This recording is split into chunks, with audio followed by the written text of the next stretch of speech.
বন্ধুরা, শীতকাল মানেই দেখবে বাঙালিদের একটা পিঠে পুলির উৎসব লেগেই থাকে। সে পুলি পিঠে হোক কিংবা ভাপা পিঠে কিংবা অন্য যে কোনো পিঠে, সেখানে যদি পাটিসাপটা না থাকে তাহলে কি করে চলে। আজ আমি তোমাদের বানিয়ে দেখাবো ক্ষীরের পাটিসাপটা পিঠা এবং কড়াইতে বানাবো। কড়াইয়ের গায়ে একদমই লেগে থাকবে না। তো কিভাবে তোমরা কড়াইতে পারফেক্টভাবে পাটিসাপটা বানাবে সেই রেসিপিটাই দেখাবো। রেসিপিটা পারফেক্ট করার জন্য থাকছে অনেক টিপস অ্যান্ড ট্রিক। আচ্ছা, ড্রিম কিচেন উইথ ভিলেজ ফুডের নতুন একটা রেসিপিতে তোমাদের সবাইকে জানাই অনেক অনেক স্বাগত। আমার আজকের রেসিপি সুজি দিয়ে ক্ষীরের পাটিসাপটা পিঠা। প্রথমেই দেখো বন্ধুরা, আমি নিয়েছি এখানে 1 প্যাকেট সুজি। এখানে 200 গ্রাম সুজি আছে। সুজিটাকে আমি একটা বাটির মধ্যে ঢেলে নেব। দেবো স্বাদ মতো লবণ। সব মিষ্টি জিনিসে একটু লবণ দিলে দেখবে স্বাদটা আরও বেশি ভালো হয়। তো পরিমাণ মতো লবণ দিয়ে এবার দিয়ে দিচ্ছি আমি চিনি। তো এখানে অবশ্যই 3 চামচ চিনি দেব, কারণ বেশি চিনি যদি এখানে দিতে যাই পিঠেগুলো ভাজবো তখন কড়াইয়ের গায়ে আটকে থাকবে, খুব ভালোভাবে কড়াই থেকে কিন্তু তোলা যাবে না। যেই কারণে আমি এখানে খুব সামান্য চিনি দিয়েছি। এবার 250 গ্রামের মতো দুধ দিয়ে আমি সুজিটাকে দেখো গুলে নেব, খুব ভালোভাবে মিশিয়ে নেব। হয়ে গেছে। এবার মিক্সির একটা বাটির মধ্যে আমি এই মিশ্রণটা পুরোটা ঢেলে নেব। পুরো মিশ্রণটা দেখো ঢেলে নিয়েছি। আচ্ছা, এবারে ঢাকনা আটকিয়ে খুব ভালোভাবে আমি একটা ব্যাটার তৈরি করে নেব। এর মধ্যে বন্ধুরা আমার দেখো ব্যাটারটা তৈরি হয়ে গেছে, আর ঘনত্বটাও তোমাদের একটু দেখিয়ে নিই। তো এরকম ঘনত্ব রয়েছে, সামান্য আর একটু জল লাগবে। তবে এর মধ্যে আমার আর একটা উপকরণ মেশাতে হবে। তো চলো এবার সেই উপকরণটা মিশিয়ে নিই। আর ব্যাটারের ঘনত্বটাও তোমাদের দেখিয়ে নিচ্ছি, আর একটু পাতলা করলে ভালো হবে। এবার আমি মেশাবো 3 থেকে 4 চামচ ময়দা। ছোট চামচের 4 চামচ ময়দা মেশাবো। এটা তোমরা নাও দিতে পারো, যদি মনে করো তোমরা শুধু সুজি দিয়ে পিঠাটা বানাবে সেটাও বানাতে পারো। আর এইভাবে আমার মতন একটু ময়দা মিশিয়েও নিতে পারো, কোনো অসুবিধা নেই। তো দেখো মিশিয়ে আমি এইভাবে 10 মিনিটের মতো রেস্টে রেখে দেব। ততক্ষণে বন্ধুরা আমি ক্ষীরটা বানিয়ে নেব। প্রথমে উনুনটা ধরিয়ে দেখো কড়াই বসিয়ে দিয়েছি। কড়াইয়ের মধ্যে দিয়ে দিলাম 2 থেকে 3 চামচ সুজি। এর বেশি কিন্তু একেবারেই লাগবে না। এবার সুজিটাকে আমি হালকা করে একটু ভেজে নেব। দেখবে 1 থেকে 1.5 মিনিটের মধ্যে সুজিটা খুব ভালোভাবে ভাজা হয়ে যাবে আর খুব সুন্দর একটা গন্ধ বেরোবে। সুজিটা ভাজা হয়ে গেছে, ঢেলে নিলাম। এবার একই কড়াইয়ের মধ্যে দিয়ে দিলাম আমি গরুর দুধ। তবে এখানে বন্ধুরা প্রায় 1 কিলোর মতো গরুর দুধ রয়েছে। পুরো দুধটাই আমি ঢেলে দিলাম। দুধটাকে খুব ভালো করেই জাল করে নিতে হবে। এবার বন্ধুরা দুধের মধ্যে আমি কিছু উপকরণ মেশাবো। দুধটা কিন্তু একটু ফুটে উঠেছে।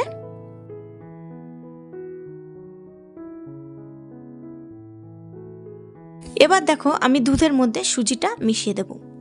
পুরো সুজিটা ঢেলে দিলাম। 2 থেকে 3 চামচের মতো সুজি হবে। দিয়ে এবার খুব ভালো করে জাল করে নেব।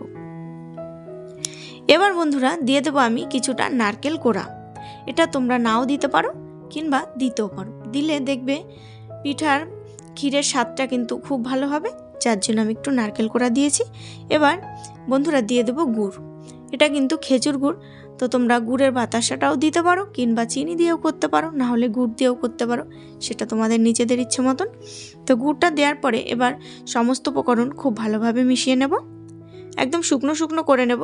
বন্ধুরা প্রায় হয়ে এসেছে ক্ষীরটা রেডি। এই পর্যায়ে দিয়ে দিলাম আমি কিছুটা আমল দুধ। এবার খুব ভালোভাবে সমস্ত উপকরণ মিশিয়ে নেব। খুব একটা পাতলা কিন্তু রাখা যাবে না, তাহলে কিন্তু পরে আর সুজিটা জমবে না। আর একটু ঘন ঘন করে নামালেই দেখবে সুজিটা ঠান্ডা হলেই জমে যাবে। তো এর মধ্যে বন্ধুরা আমার ক্ষীরটা রেডি হয়ে গেছে। ক্ষীরটা আমি নামিয়ে নিয়েছি আর একটা পাত্রের মধ্যে তুলে নিচ্ছি। ক্ষীরটা তোলা হয়ে গেলেই পিঠে বানাতে হবে। আর তোমাদের প্রথমেই একটা কথা বলছি যে যেই কড়াইতে ক্ষীর তৈরি করলে সেটাই কিন্তু পিঠা একেবারেই বানানো যাবে না, কারণ ক্ষীর বানানোর পরে কড়াইটা কিন্তু একদম তেল তেল ভাব থাকবে না। যার জন্য তোমরা পিঠে ভাজার জন্য আলাদা একটা কড়াই রাখবে, সেটার মধ্যে পিঠে বানাবে আর কড়াইটা খুব ভালো করে মেজে নেবে। তো এদিকে দেখো ব্যাটারটাও রেডি হয়ে গেছে, আমি আরেকটু জল মিশিয়ে নিয়েছিলাম, আর ক্ষীরটাও রেডি আছে। তো চলো এবার পিঠেগুলো ভাজা শুরু করে দিই। আমি দেখো অন্য একটা কড়াই নিয়েছি, কড়াইয়ের গায়ে একটু সামান্য তেল লাগিয়ে নিলাম। তেল আর একটু লবণ ছিটিয়ে তারপরে কড়াইটাকে একটু ভালো করে ঘষে নিলেই কিন্তু পারফেক্ট পাটিসাপটা পিঠে ভাজার জন্য কড়াইটা রেডি হয়ে যাবে। এবার দেখো আমি দিয়ে দেবো 1 হাতা ব্যাটার, তবে এখানে এক হাতা না দিলেও হবে, একটু কম দিলেই হবে। এবার কড়াইয়ের মধ্যে ব্যাটারটাকে খুব ভালোভাবে ছড়িয়ে দেব।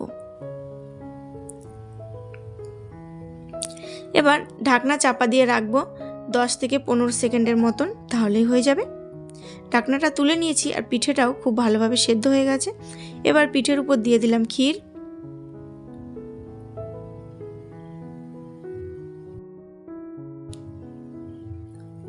ক্ষীর দেওয়ার পরে এবার দেখো আস্তে আস্তে করে আমি রোল করে নেব।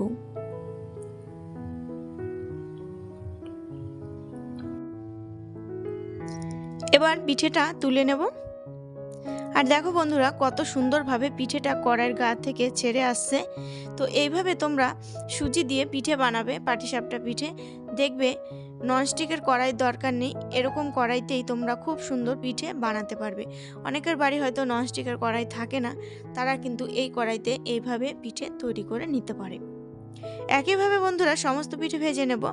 আর যদি রেসিপিটা ভালো লাগলে অবশ্যই লাইক করো, আর আমার ছোট্ট পরিবারে যদি নতুন হয়ে থাকো অবশ্যই আমার চ্যানেলটি সাবস্ক্রাইব করে নিয়ে পাশে থাকা বেল আইকনটা অন করে দিও, তাহলে কি হবে নতুন নতুন রান্নার ভিডিও সবার আগে তোমার কাছে পৌঁছে যাবে। অবশ্যই কমেন্ট করে জানিও বন্ধুরা রেসিপিটা কেমন হয়েছে। একইভাবে সমস্ত পিঠেগুলো আমি তৈরি করে নিচ্ছি। শীত থাকতে থাকতে বন্ধুরা এই পিঠের রেসিপিটা তোমরা ট্রাই করো, আর যারা কখনো পাটিসাপটা পিঠে বানাতে পারবে না তারাও যদি এই রেসিপিটা ফলো করো দেখবে খুব সহজে পাটিসাপটা পিঠে তৈরি করে নিতে পারবে। কোনো রকম চালের গুঁড়ো ছাড়াই তোমরা সুজি দিয়েই পাটিসাপটা পিঠে তৈরি করতে পারবে। একইভাবে বন্ধুরা সমস্ত পিঠেগুলো আমি তৈরি করে নেব। একটা পিঠেও কিন্তু কড়াইয়ের গায়ে আটকে যাচ্ছে না, তোমরা দেখতেই পাচ্ছ।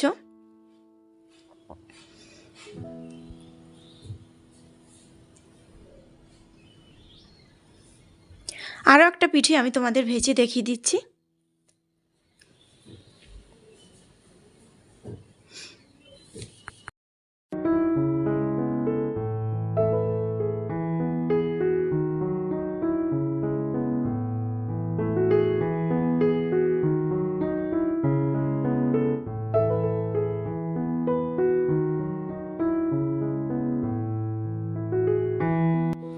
এরই মধ্যে আমার সমস্ত পাটিসাপটা পিঠে তৈরি হয়ে গেছে, দেখো তুলে নিলাম। কতটা সুন্দর লাগছে দেখতে, আর রেসিপিটা সত্যি বন্ধুরা ভীষণ ভালো হয়েছিল খেতে। নতুন একটা রেসিপিতে নতুন একটা দিনে তোমাদের সাথে দেখা হবে। ততক্ষণে ভালো থেকো, সুস্থ থেকো, সুন্দর থেকো, বাই।